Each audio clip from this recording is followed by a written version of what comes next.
समझ होना बहुत ज़रूरी है, क्योंकि ये बिल्कुल तमो प्रधान दुनिया और तमो प्रधान आत्माएं हैं। इनके बीच रहते स्वयं की समझ के साथ ही, अर्थात हर आत्मा के साथ किस रीति से एडजस्ट होना है, इस समझ के साथ ही सदा स्थिर रह सकते हैं।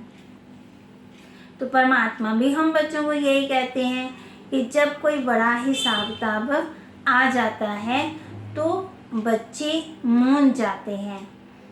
आप बच्चों के साथ तो सर्वशक्तिवान बाप हैं, इसलिए आप अपनी सभी कमी कमजोरी परमात्मा बाप को समर्पण कर हल्के हो जाओ और आगे बढ़ो। तो परमात्मा भी हम बच्चों को यही कहते हैं कि आपका हर बात में कल्याण समाया हुआ है, इसलिए बार बार अपने ऊंचे सोमार में स्थित होते जाओ और हर रुकावट पर बिंदु लगा आगे बढ़ते जाओ। परमात्मा हम बच्चों को यही कहते हैं कि मेरे में फंसी आत्मा ना ही स्वयं का कल्याण कर सकती है, ना ही औरों का ही दूसरों का कल्याण कर सकती है। तेरे मेरे में रहती है। सारा खेल हमारी वृत्ति, हमारी भावनाएं, हमारी वाइब्रेशन का है। किसी भी चीज़ को सात्विक या तामसिक बनाने में काम हमारी वाइब्रेशन ही करती है। तो हम अपनी वाइब्रेशन को ऊंच बनाएं, ना कि शरीर। और वाइब्रेशन बनती है हमारे संकल्पों से। जैसा हम सोचते हैं फिर वही प्रकृति में सारे जाते हैं। परमात्मा भी हमारे हर काज के पीछे छिपी भावना को देखता है। वह बाहर की साफ सफाई नहीं देखता है। बाहर से दिखने में चाहे कोई कैसा भी हो, सुंदर हो, करूप हो, काला हो या गोरा हो, परंतु परमात्मा अंदर का कालापन, गोरा देखता है। परमात्मा हम बच्चों की आत्मा को देखता है। हम किस भाव से कोई काज कर रहे हैं, प्रेम भाव से या फिर स्वार्थवश, इसी आधार पर फिर हमें उसका फल प्राप्त होता है। तो परमात्मा भी हम बच्चों को कहते हैं कि आत्मा की सबसे बड़ी शक्ति प्रेम है। जहाँ स्वार्थ भाव है वहाँ शुद्ध प्रेम नहीं हो सकता। चाहे वो मनुष्यों से हो, चाहे वो भगवान से हो, चाहे वो जानवर से हो, किसी से भी हो, या फिर चाहे वो प्रकृति से हो। तो शिव बाबा भी हमें एक ही समझाने देते हैं कि ज़्यादा सोचो मत।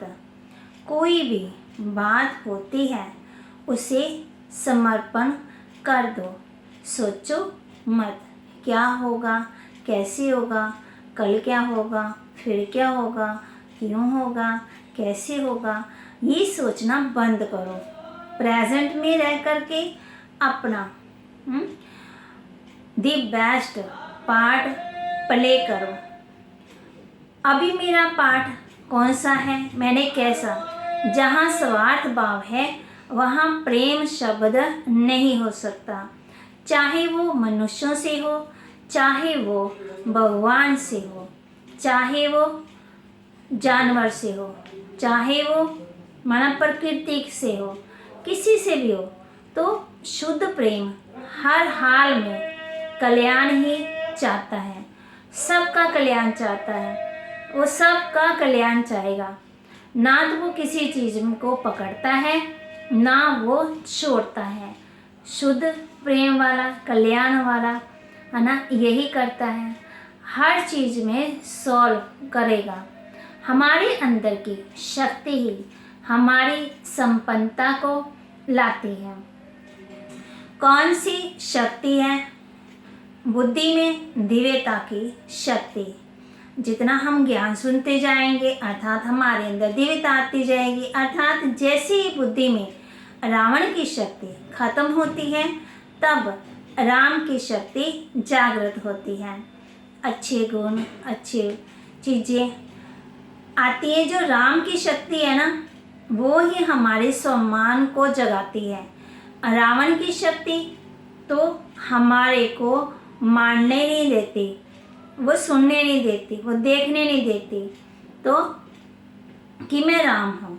रावण हमें दिलकश करता है कि कितनी खामियां हैं मुझ में, वो बार बार मेरी कमियों की तरफ ही ध्यान लेके जाएगा। मैं कहाँ से राम बन सकता हूँ, मेरे अंदर कैसे गुण आ सकते हैं। परंतु जब हमारे भीतर बैठे राम की शक्ति जाग जाती है ना, अर्थात हम जागती ज्योत बन जाते हैं, तो हमें ये रियलाइजेशन हो जाता है, होने लगती है, हमारे अंदर रियलाइजेशन आती है कि मैं ही राम हूँ। माना हमारे अंदर गुण है, मैं राम नहीं बन गया, धनुष्मान नहीं उठा लिया। आपको कोई भी तन की प्रॉब्लम हो, मन में स्वयं की ही कमजोरी के संकल्प हो, धन ऊपर नीचे हो या संबंध संपर्क में की तरफ से या किसी और बात में आत्मा की तरफ से या किसी और फ्रेंड की तरफ से कोई भी प्रॉब्लम आए या चारों ही तरफ से कोई भी परिस्थिति आ जाए, तो हमें क्या करना है? उस परमात्मा की छत्र छाया के नीचे बैठना है, उसे कुछ भी नहीं करना है। ऐसा सोच झट से मन स्टेबल कर लो कि परमात्मा मेरे साथ है, वो कुछ नहीं कर सकता। ऐसे संकल्प करते ही वह बात हल्की हो जाएगी। कोई परिस्थिति आई, कोई बड़ी बात आई, हमने बाबा को दे दी कि वो परिस्थिति कुछ नहीं कर सकती, तो शिव बाबा भी कहते हैं आप बच्चों की सारी जिम्मेवारी परमात्मा बाप की है।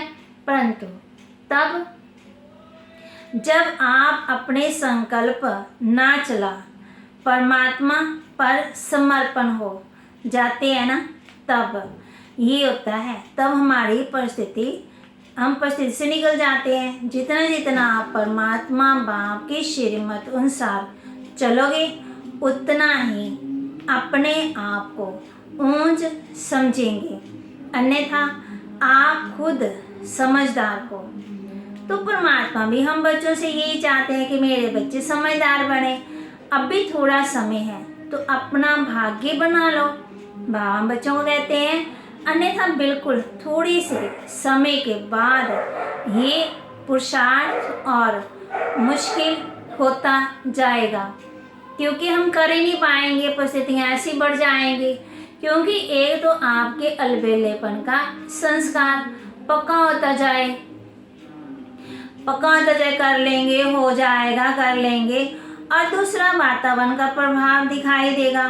तो वातावरण तो हमने पहले अपना बनाना है, और कुछ समय के बाद तो मंजिल पर पहुंचना नामुमकिन हो जाएगा।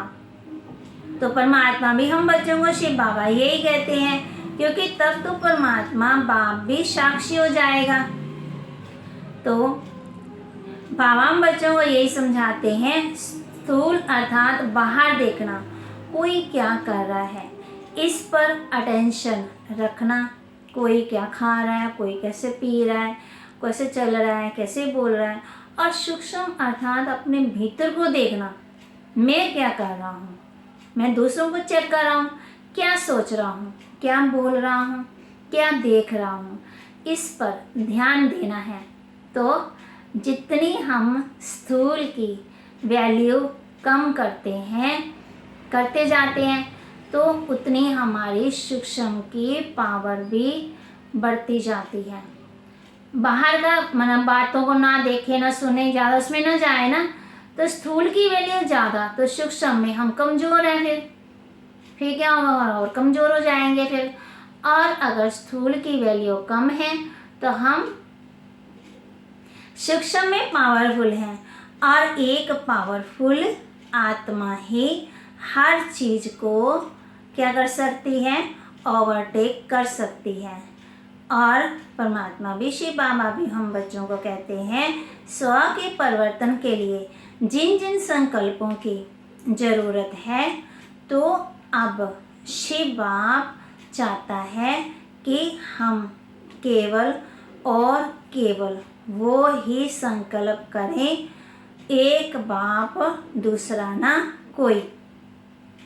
आज हम ये पक्का करेंगे ना, एक बाप समान स्थिति और कोई इच्छा नहीं।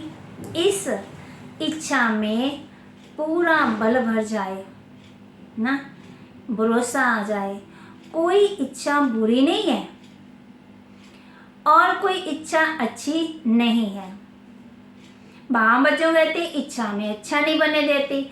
सब इच्छाओं का त्याग कर परमात्मा बाप की श्रीमत अनुसार अर्थात शिव बाबा की शिक्षा अनुसार अब केवल बाप समान स्थिति में स्थित होने की एक इच्छा रहे। कौन सी इच्छा रहे? इस सर्वश्रेष्ठ इच्छा के आगे सब इच्छाएं हमें तुच्छ लगने लगे, मतलब बुरी लगने लगे, जिससे हमें फायदा ही नहीं है ना। तो परमात्मा भी हम बच्चों को यही कहते हैं कि स्व परिवर्तन से विश्व परिवर्तन, अर्थात पहले अपने भीतर का परिवर्तन करना है, अपनी स्वभाव संस्कारों को प्रेम स्वरूप बनाना है, फिर बाहर का परिवर्तन नहीं है। तो आज हम भीतर का आंतरिक परिवर्तन, सूक्ष्म धारणाओं के ऊपर अटेंशन ही परमात्म पढ़ाई का उद्देश्य है। तो बाहर से शांत होना तो आसान है, लेकिन भीतर से मन शांत हो, स्थिर हो, ये स्थिति ही सर्वोच्च स्थिति है। ये स्थिति हमारे साथ जाती है। बाहर से खुश रहना, खुद को बाहर से खुश दिखाना तो आसान है, लेकिन पर हमें रहना है भीतर से खुश, अर्थात दिल की सच्ची खुशी को अनुभव करना है। मैं आत्मा एक लाइट का गोला हूँ, ये भी सोचना है। फिर हमारे अंदर लाइट आएगी। बाहर से मीठा बोलना, प्रेम से बोलना तो आसान है, सम्मान में रहना है ना, तब हमारे अंदर चेंज आएगा।